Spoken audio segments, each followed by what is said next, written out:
Hi everybody, my name is Lee. Welcome. This is our Halloween episode. We're gonna be reading some spooky stories to you, and my spooky story is called Vacation. I don't know where our editor is gonna be placing this. Leave a like, comment, and subscribe, and I hope you guys have a spooky holiday, and I hope you guys enjoy the video. It's summertime, and a teenage boy named Austin and his family were going on vacation to Kennebunkport, Maine. They were originally from New York City and just wanted a change of pace, so they decided to go to a small town to enjoy the scenery. Their mother Carol wanted to head up early to enjoy an extra day, while the dad Frank stayed behind to finish up some work and head out the following day. So Austin, his younger brother, younger sister, and mom piled into the car and started their drive. The drive itself was uneventful, but there was various delays, so they ended up getting there much later than they originally planned. Because of this, the owners of the house they were renting from had already turned in for the night, and they were unreachable.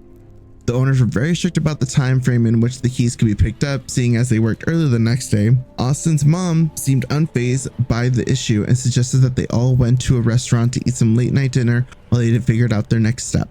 As the family was eating, Carol called Frank and explained to him what was going on and asked if he could find them a place to stay while they were eating so that they could have a place to stay for the night. While they were enjoying a dinner, a local man approached the family. Now, he didn't look off or abnormal, very run-of-the-mill, normal-looking guy, if not a bit preppy-looking and well put together. He struck up a conversation with Carol, asking basic questions most locals would ask a vacationer. Are you guys new? Are you enjoying your stay? Where are you guys from? What's New York like? What do you do for a living, etc. During the conversation though, Frank called Carol back and told her that the hotels and motels in the area were booked because it was peak vacation season in Kennebunkport. So they had no place to stay in town.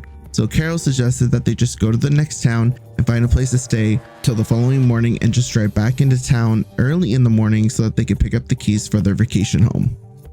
The local then chimed in again, having heard the conversation, and told Carol that he had a big guest house and wouldn't mind letting them stay the night, and assured her that his wife wouldn't mind at all as well. Austin immediately thought to himself, screw that, there's no way that they were staying at some random dude's house in a place where they've never been before. So Carol, doing her due diligence to make sure the local guy was legit, struck up a conversation about finance, seeing as he had mentioned that he was in the finance business and so was Carol. After some time, Carol figured he seemed legit and kind, so why not take him up on this offer too. Austin, freaked out by the idea, called his dad and told him what was happening. His father then told him to stop freaking out and assuming that the worst in people. That's just small town hospitality, and that it might do him some good to take up the kind man on his offer. The family car itself was also pretty small, so the idea of sleeping there the whole night was not an option. So the family decided to take up the local on his offer and follow the man back to his house. When they got there, they were greeted with the sight of a big, beautiful house, a long, gorgeous, well-lit driveway, and an open two-door car garage with the local man and wife's car parked. The guest house located just behind that. It was just as beautiful inside as it was on the outside. The guest house was beautifully furnished, but something seemed off in the living room and the single bedroom the family would be sharing. But seeing as it was getting late and everybody was wiped out from the day, Austin and Carol didn't think anything much of it and started their nightly wind down routine for sleep. After washing up, the family decided to step up and hang out a bit in the living room and talked a little bit before bed. Suddenly, there was a knock at the door. Carol stood up and went to go see who it was, and it was a local. He just wanted to check and make sure everything was fine, and if they needed anything to make their stay more comfortable. Carol thought to herself how nice of him and said, "No, we're fine. Thank you for checking in." And he said, "No problem," and left. 30 minutes later, as the family was headed to the bedroom, there was another knock on the door. Same local with the same question. Carol just thought to herself that he was being overly considerate and said that they're all good and will stop by the main house in the morning before leaving to thank him and his wife for letting them stay. The man paused for a second, smiled, and said, "Okay, no problem. Have a good night then." And then he walked back to the main house. After seeing the man from the window in the living room enter the house, Carol went into the bedroom where everybody had already piled into and passed out. The younger siblings on the small couch, Austin and his mother in the bed. An hour later, Austin was awoken to some strange sound outside the house. Before he could fully wake up and find the source of the sound, Carol placed her hand over his mouth, looked Austin dead in his eyes, and looked over to the window as if to draw his attention to it. Austin looked and noticed something strange. In the pitch black of the night and the room and the window across from the bed, a figure stood there, motionless and breathing fog onto the window. After what felt like an eternity of being perfectly still, just staring at the breath of the man fogging up the spot on the window, Austin finally built up the courage to move his mother's hand from his mouth and say something. But as soon as he opened his mouth, before even a single word could escape his lips, the dark figure put its fingers up to his own mouth and said, "Shh." Stricken with fear, Austin and his mother stayed perfectly still until the male figure walked out of sight from the window. After a couple seconds of pure silence, Carol got up, urged Austin to wake up his younger siblings and have them pack up their things and take it to the car and leave. As they stepped outside the guest house with their belongings and checking their surroundings, nothing seemed amiss or off. So they packed up the car and started their drive out of the property down the driveway to leave. Austin, getting on the phone with his father and starting to explain the situation, noticed something was off. All the lights on the property were completely turned off. Everything from the lamp located on one of the windows in the house to the driveway lights that welcomed them when they first arrived. Even the cars were missing from the garage as well. Becoming even more scared for their lives, the family approached the gate that they had first came through when they arrived and noticed the gate was not only closed, but deadbolted and padlocked. At this point, Frank begged Carol over the phone to floor it and rammed the gate open. Luckily, the gate and the lock were both old and rusty, so the family car broke right through without any issue.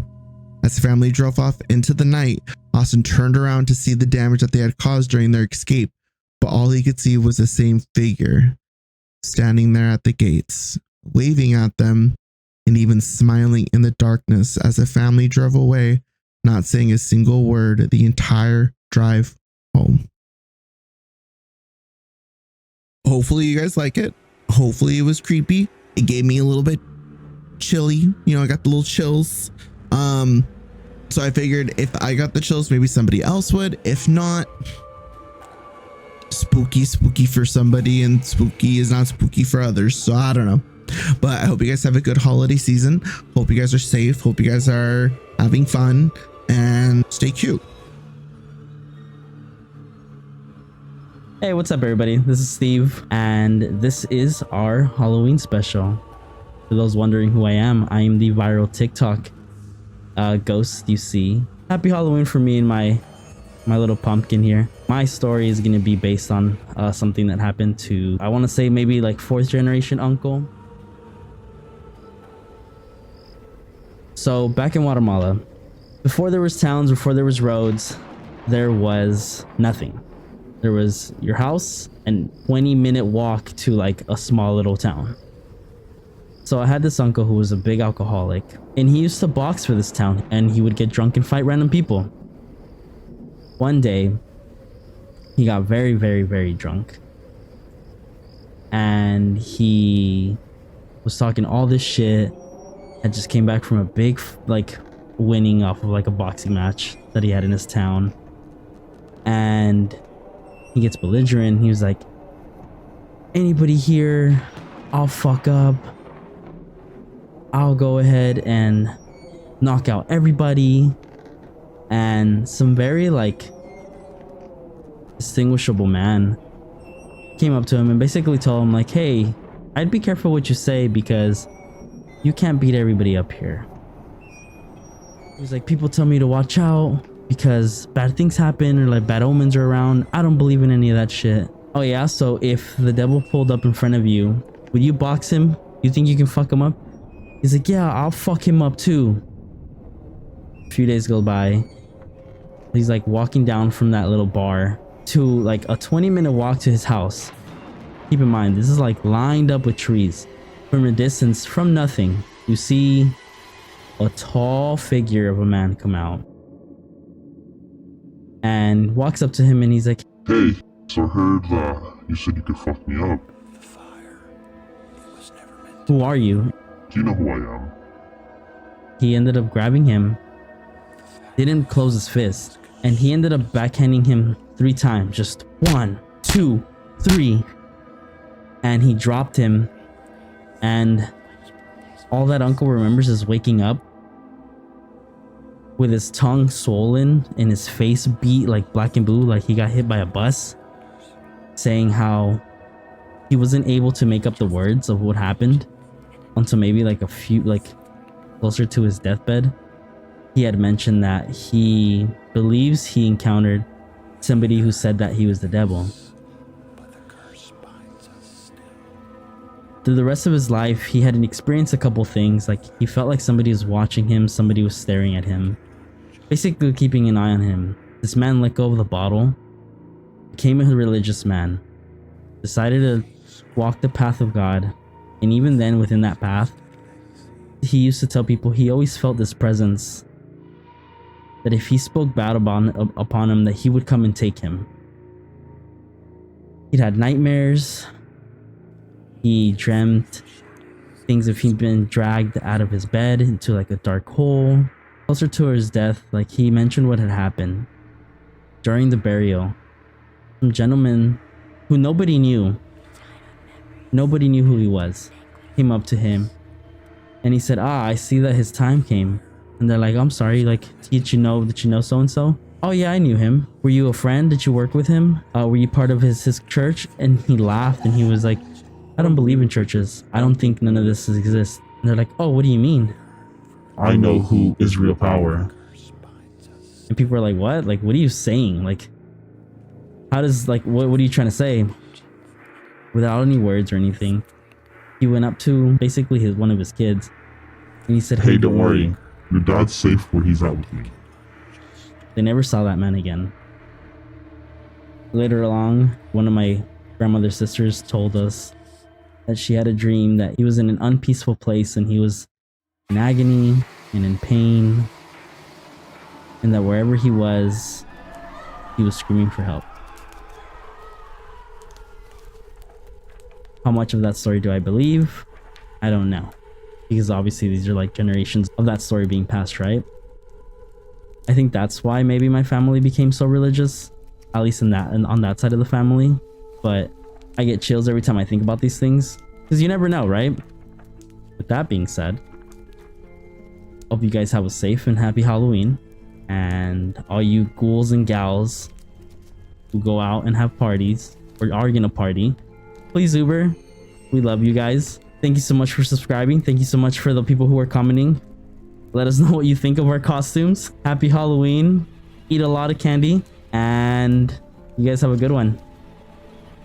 Ooh. Please.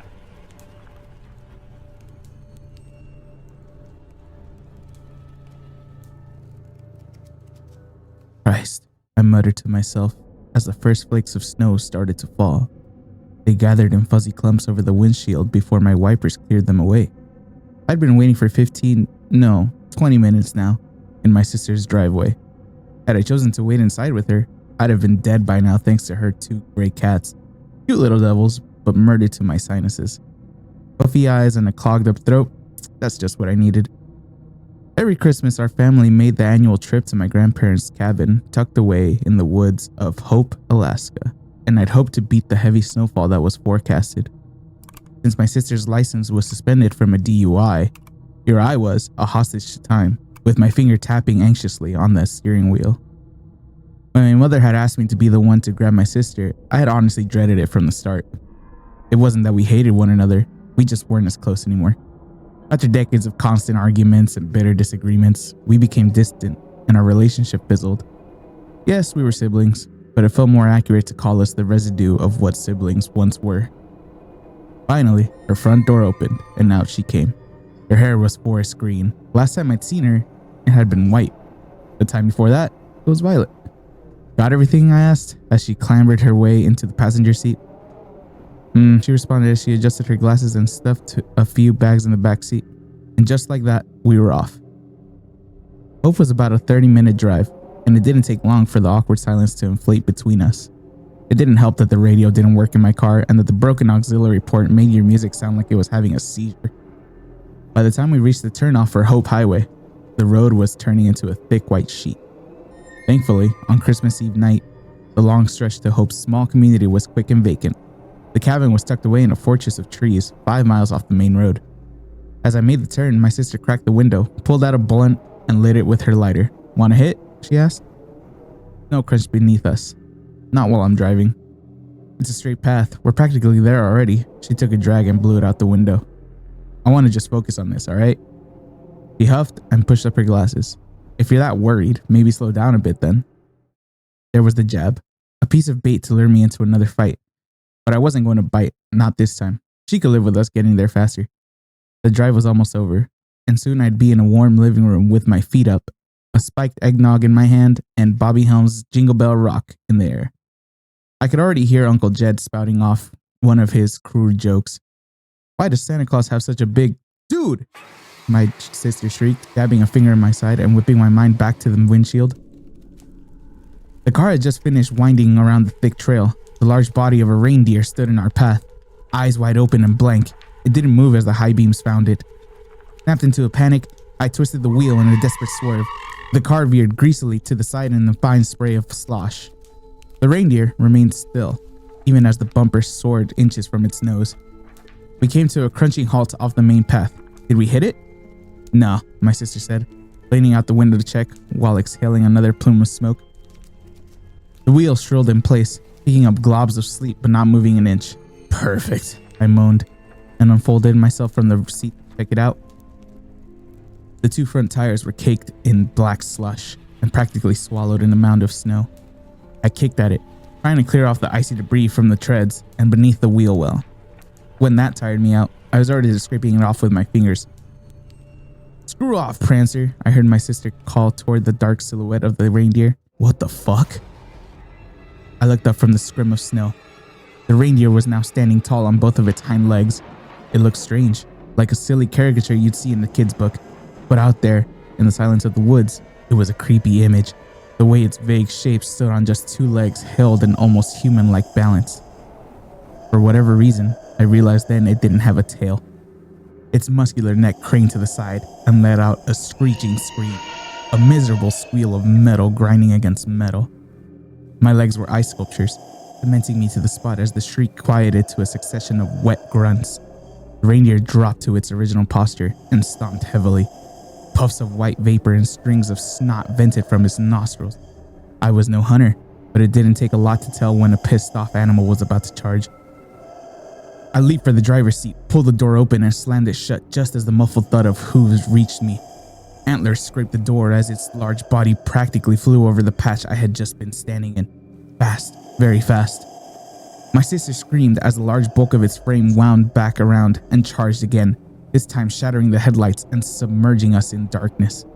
"Just go already," my sister hollered in my ear. "I'm trying, goddammit," I hissed. The wheels continued to spin helplessly. We were trapped. The creature charged again, this time nailing the window. A cobweb of cracks bloomed near my sister's head. I searched for anything, literally anything, that I could use as a weapon. I was never really a gun enthusiast, but at that moment I'd have shaved my head and joined the secular monks if it meant having a Glock in my hand right then and there. After rattling the car once more, the reindeer finally appeared to lose interest and disappeared amidst the cluster of trees. Granted some time to breathe and think, we phoned our dad and told him about the situation. He was going to come down in his pickup and get us unstuck and out of this mess. I looked over at my sister, who was taking long and steady breaths between her fingers. "Are you alright?" I asked. "What do you think?" she grumbled. "I told you to slow down." Another jab, and this time I wasn't going to have it. "You want to be useful?" I yelled. "Get out there and push." "No? Then shut the hell up. I don't need it right now." She said nothing else, and neither did I, returning once again to the pocket of silence that our relationship succumbed to. The sooner Dad's headlights peaked in the distance, the better. Suddenly, she rolled the window down. "What are you doing?" I asked. "Shh," she pursed her lips. "Just listen." Hearing her, I waited, and sure enough, the sound reached me too. The quiet voice of a little girl coming from outside. "Somebody? It whimpered. I'm lost. Please help me. I'm lost." My sister unlocked the door and motioned to open it. I grabbed her wrist. "What are you doing?" she snapped. "There's someone out there. Just wait a second. It's weird, isn't it?" The voice continued to whine, choking between sobs and pleading for someone, anyone, to help her. I didn't like the way it sounded. The same lasting drawl between words, the same weeping sounds, like someone was hitting repeat on a speaker. Something wasn't right, and my instincts were hoisting red flags left and right. Then my sister looked at me, and her expression warped into shock. She flung back, pinning both shoulders against the interior. Things that sounded like words bubbled up but didn't quite make it out of her throat. I turned and saw what was looking at me. It had the face of a man, surrounded by the mottled fur of a caribou's body. The skin was a mummified brown color, wound tightly around its long skull like old crinkled leather. Snowflakes landed upon its wide, expressionless eyes and melted into the dark membranes of its pupils. It circled the car, bobbing its antlers and fogging up the windows as it peered inside. My heart shook the walls of my throat. I locked eyes with my sister, unable to say anything behind the sheer disbelief. I should have grabbed my phone, snapped a photo, recorded a video, anything, but my thoughts were jangled. It then let out that same horrible scream, but I didn't see its tight, contorted lips open. The sound was coming from its neck. Small, fleshy orifices, flopping open like mouths, were converting the high-pitched shrill into the mimic cry of a little girl. Help me. I'm lost. Help me. Headlights blazed the area. My father's pickup came into view, paving its way down the path. The reindeer, or whatever the fuck it was, ran off, vanishing once again into the snow-covered thicket. Nobody believed us. Why would they? If anybody had told me that story, I would have assumed they were hopped up on some crazy psychedelic. But the reality of what I saw was cold, and it's something I still to this day can't fully swallow. Instead of sleeping that night, my sister and I did some research that led us to the myth of skinwalkers, being of some sort, capable of mimicking voices and disguising themselves as animals to lure people into the woods. After reading other accounts, there wasn't a doubt in my mind what we'd witnessed out there. Every so often that night, I'd stare out the window and eye the yard, wondering if I'd see that leathery face watching from the tree line. Neither I nor my sister ever made that trip again, much to the frustration of my family. But there was a silver lining. He and I have never been closer.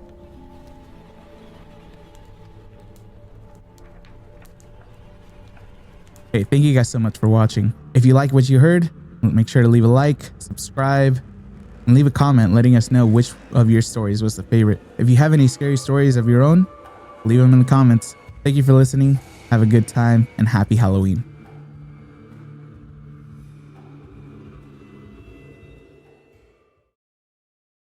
I couldn't see shit in this, like, at all. Look at this.